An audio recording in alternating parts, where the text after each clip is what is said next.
Hi, Joaquin Lippincott here with Toad here with Fereidoon Khosravi with Venera Technologies. We're going to have a conversation today about AWS Cloud, um, all things related to media and entertainment.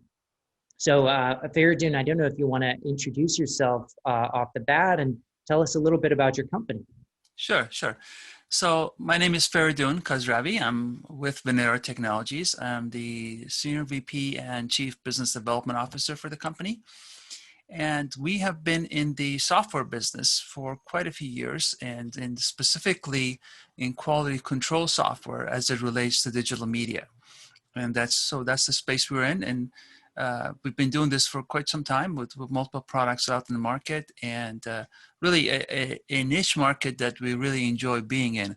I've always really enjoyed being in the production and the media environment, and this is a ideal kind of thing that allows me to be in the software side, which is more my background is, as well as in the media side, dealing with the studios, production houses, and things like that.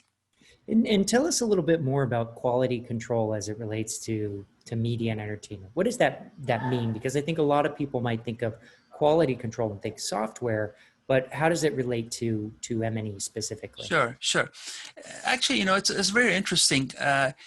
As we progress with higher resolutions and bigger TVs and fancier environments, the need and the desire for better quality of video. So, the sharpest video possible, the best audio possible, no Mhm. glitches has become more and more important for audience. And as it relates to that, the platforms that deliver these, you think about the Netflix of the world and Amazon Primes of the world and others, and TV stations, good old fashioned TV stations. Every one of them are paying more and more attention to how good the quality of that content is, not in terms of creative quality, but in terms of actual physical technical quality of no glitches, no audio issues, no pixelations, all those things. So the content is as perfect as it can be for the audience. And that's one side of it. The other side of it is the fact that for the longest time, this is nothing new, but for the longest time, this was being done by people, and it still is being done by people, by humans who sit there and watch these shows over and over. And so as we have more and more content coming out than ever before, in all Mhm. these various forms and different means for people to get it. There are multiple, and you'll be surprised. There are sometimes 300 to 400 different versions of the same piece of content Oh, that wow. has to be built for different resolutions, different countries, different cultures, different screens, airlines versus the regular TV, different languages. There variations there. So there are hundreds of variations of the same title, same movie, same TV show. And guess what? Every one of those has to be checked. So you can imagine the job of the poor operator looking at the exact same show over and over and over. And of course, introduces the possibility of, missing something because you just Right. get too used to it. So the idea of quality control, software-based quality control, uh, assisted quality control, automated quality control, depending on what you call it, is the piece of software that does a lot of the mundane work and gets it out of the way so that those 300 to 400 different versions of the same show can be watched by the software and then come back with if there are issues found. And of course, the operators are still there. The quality control operators still, the human touch is still there for, there's no way that you can figure out the creative intent when you're looking at a shot and say, oh, there's some blurry Mhm. spots in here. But that happens to be, a TV screen within a TV screen that shows something from 1950s, which is intended to Right. look like that. Right. So that's where the operator comes in. So what our role is, what Venera Technologies role is as a QC software company is provide the tools with, so whether it's a studio, a TV station, TV network, post-production houses, editors, colorists, whoever is dealing with the content, to be able to take care of some of those more mundane, the things that the machines are good at. And the machines Mhm. are getting good at a lot of things these days. To be able to get those quality control issues figured out, report the right things back, so then they could fix it before it actually goes out. Oh, that makes perfect sense. And it seems like it's tying right into machine learning, artificial intelligence. Yes. How did you get involved specifically in the AWS cloud space? Yeah, very interesting. So we started with our on-premise solution called Pulsar in 2009, and so that's when everything was being done on premise, and so that's where the right place was. So around 2017 or so, we really saw the writing on the wall. We saw the future as it was coming, and the opportunity to do this in the cloud environment. So, and of course, AWS really started the whole cloud business. And so we Yeah. got involved, engaged with them. And from the very beginning, we decided to do it differently rather than just taking our on-premise solution, putting into a virtual machine, in a data center calling cloud. We went back and then really redid our work to be architecturally native cloud, which means you take advantage of the full capabilities and abilities of cloud, such as ability to spin up as many instances as you need to run as many jobs as you need, to Right. be able to spin it down when you're done, so you only pay for what you use, and spin it up close to where the content is, so you don't Mhm. have a lot of bandwidth issues and delays and things as such. So we did that. So our product Quasar came out in 2017, which I believe was the first what we call native cloud solution, which really took advantage of these things. And that's how we got involved with AWS. And AWS had and still has a pretty strong media and entertainment focus when it comes to cloud. So Yeah. it's a really great place for us. And so it seems to fit well in that environment because many other media and entertainment uh, vendors and products are coming into the same space. So it provides a good synergy to be in the environment in which most of these tools are. Yeah, as an AWS consultancy specialized in media and entertainment, we absolutely agree. We've drunk the Kool-Aid there. Right. What do you think the impact of the cloud, and not just AWS, but the cloud broadly will be on the media and entertainment industry over the next 3 years? Well, of course, because of the current situation and the COVID-19, it has Yes. accelerated. In a way, it has really helped move this along because it was moving along, but it's now all of a sudden moving very quickly. I think more and more of the media entertainment industry will embrace this. Even the smaller players will move to the cloud.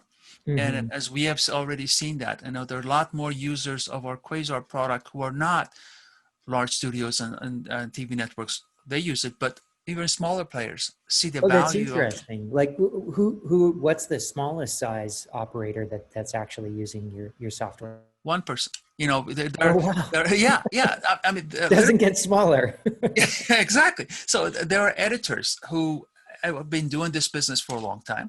And they do Right. it from home, and they associate with other post houses and other organizations do this, but they want to do this and they want to be able to deliver. And now they can take the disc and go deliver it to wherever they need to go.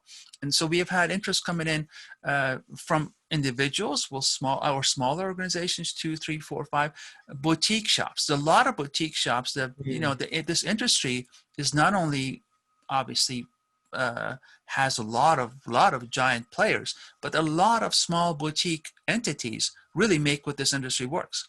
Whether they're editors, they're post-production houses, colorists, special effects, audio specialists, whatever they are, whoever they are boutique entities that they do a lot of work, and a lot of the work has been done locally, but they're now all realizing they need to move to the cloud. So we're getting a lot more interest in QC because now they know the value of QC, but now they need to do it and they need to do it in the cloud. So like, for example, we have introduced ad hoc model in our Quasar plan. So not only for those who have monthly or annual commitments, then they can go on because they have consistent volume. There are those who really need the same feature set, but they can't really go on a monthly commitment. So we have ad hoc Right. plan. And so that's one end of it. The other end of it, which is also very interesting, is that many of the larger organizations who have thousands of assets sitting locally are now really committing to move to the cloud, which means they have to migrate all that content to the cloud. And so with that comes the notion, oh my goodness, I need to really verify this stuff to make sure what I'm taking to the cloud is good in terms of quality is good. And so the notion of mass QC, of ability to QC thousands of pieces of content as it moves to the cloud efficiently and quickly, has become really important. And so like we are, very soon we'll be making a formal announcement that our Quasar product, for example, can spin up and QC 1,000 simultaneous jobs at a time. So you can have 1,000 files coming, all of them, again, taking advantage of the nature of the cloud, spin up 1,000 instances to be able to process all your files at the same time. And so that gives them benefit of being able to migrate quickly.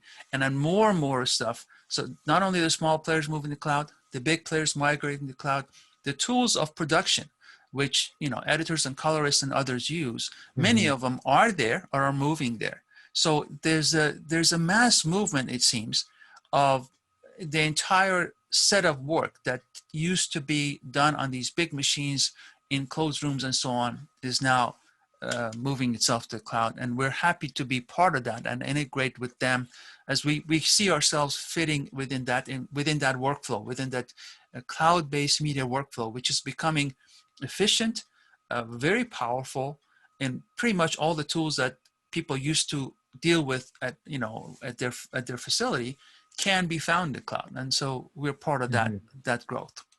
Yeah, it sounds very meta that the cloud is enabling the cloudification of those assets. But yeah, I can only imagine if you were trying to do this on-prem and needing to buy all of those servers, it would just be impractical. Yes.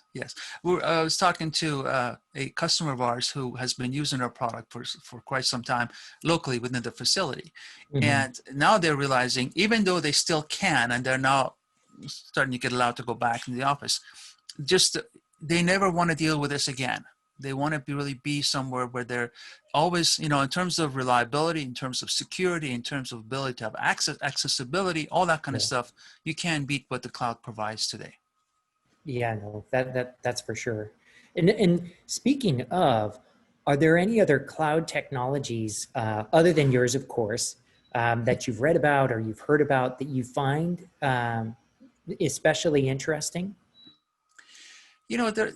This is another interesting part about cloud, is these what we call microservices, these small operation functions that are coming on, which really makes it very cool to be able to integrate multiple tools together. You build your own Lego system, take the pieces you want and build a solution based on those. And what seems interesting to us, obviously, in the space we are in terms of things like transcriptions, microservices for transcriptions, facial recognition, content recognition, in the sense that being able to really understand the content that's being played in terms of whether it's who the actors are or where the location is or many other things that The metadata thing that you would analytically as a human, you sit there, say, oh yeah, this is Paris or this is London or this is this person or that person. And then it's amazingly difficult at times to do this kind of things by machines. But now with machine learning and AI and stuff, that's becoming more and more feasible and doable. And so I see those things as quite helpful in even enhancing what we are doing, able to provide those in addition to what we do. Yeah, it's interesting. I wrote a newsletter not long ago where I'm really trying to make sure that people realize that when people say facial recognition, it's really not even object detection isn't going far enough. It's really anything recognition. It's intent, it's sentiment, it's all of these abstract concepts. Really interesting. And you mentioned the coronavirus. So what do you think, when you look into your crystal ball, what do you think the impact is going to be on the media industry, or maybe just, society in general? You touched on it, but over the next 12 months, where do you think we're going to be? Well, obviously a lot of people have opinions about this. This is a pretty common topic these days, but a few things that I've noticed, specifically in our space, in media space. the trade shows. The impact on trade shows is quite obvious. What will happen to them in the future? Who knows? NAB is already pushed back to October of next year. IBC may happen even later than that. And so this has been, really those are the most important, two of the most important shows that everybody goes to because of the connection. And yet people are able to manage somehow. I think what happens to those shows will be interesting. They will obviously never be the same, but doesn't mean it's going to be worse. I think that the elements of the way people have coped with it, and elements of virtual trade shows that are coming up, software. I've seen software that really acts like as if you're walking into a trade show on your computer and so on. So those things will have an impact. I don't think we'll ever do without them. They're extremely important events in our industry, and the shaking hands and talking to people in person and so on is really matter. So, but there will be some changes there. The impact on the theaters. I'm really worried about the future of theaters and what will happen to actual people going to theaters. I haven't gone to one and probably won't go to one for some time till things settle down, and a lot of people will feel the same way. And that kind of trickles back into production in terms of, a lot of the productions have been delayed, but I'm hearing and talking to friends and prospects and customers who are saying the production is beginning, but it's slower. It's different production. One of our users was telling me that when they used to do what they used to do in 8-hour day in production for a shoot, now it takes 2 to 3 days to do the same amount of work. The amount of prep beforehand, and in terms of what the stars have to go through, the talent has to go through, and then the staff has to go through before they can actually be allowed on the set to do the shooting. Before and after, all that kind of stuff. There's quite a bit of change there. So I think there will be some, but the people are adjusting. I just read the other day that there's a cottage industry popping up of these entities that their job is corona screening for production environment. So as you go to there was a ICU nurse and a couple doctors that got together, and they started this thing, and it's grown just exponentially. And so they provide the environment. So they hired in for a show. So you want to shoot a show, you hire this entity or ones like it, that they come, they set up, they make sure all the talent, all the staff, everybody goes through the proper screening process before they go on to do the actual shoot. They are the ones who there to help them stay safe. So that cottage industry is going to help the production become more efficient. Again, they're very inefficient now because of all these things, but they become more efficient. So it will pick up. A lot of the older content is coming back and being reused for that obvious reason. So while we have seen quite a bit of, we have seen some delay, but there was enough content in the pipeline that it didn't seem like there was much delay. But the impact will hit us. Will hit us soon. But we'll come out of it, because with these other processes in place, humans are extremely good at innovation and coming up with things when we have to, and the production will pick up again. But I think overall, I mean, this has been, it's an understatement, but really has shaken up everything what we do.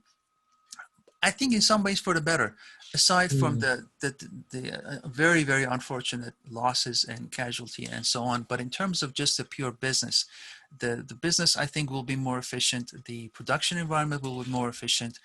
We see our tool being used a lot more in that sense of cloud-based and not having to worry about on-premise things like that. So it will take a little bit of time, but all the production companies, all the studios, all the TV networks, they're adjusting, and they will be coming out with the ways that hopefully will protect us going forward. We are also finding that good partnerships with the video production companies and editors and other tools that are moving to cloud, and it's a perfect fit with what we want to do. So we're looking forward to working closely with them as well. Yeah, it's all about the ecosystem. Yeah, right? It is. It certainly is. Well, Fereidoon, thank you so much. I really appreciate you taking the time to have the conversation with us. And if people want to get in touch with you, what's the best way to do that? The best way, our website is veneratech.com, www.veneratech.com. And email, you can send an email to info@veneratech.com or sales@veneratech.com. Either way, we'll be happy to hear from you. And I would love to, I love these conversations, particularly with people in industry and particularly the things they're going through. It really helps us connect. And if there's anything we can do to help, we'll be happy to do that. Awesome. Well, again, thank you. We My love pleasure. I being. really enjoyed it as well. Thank you so much. Oh yeah, no, we should do this more often. I love it. It's just it's fun. It was fun. Thank you so much.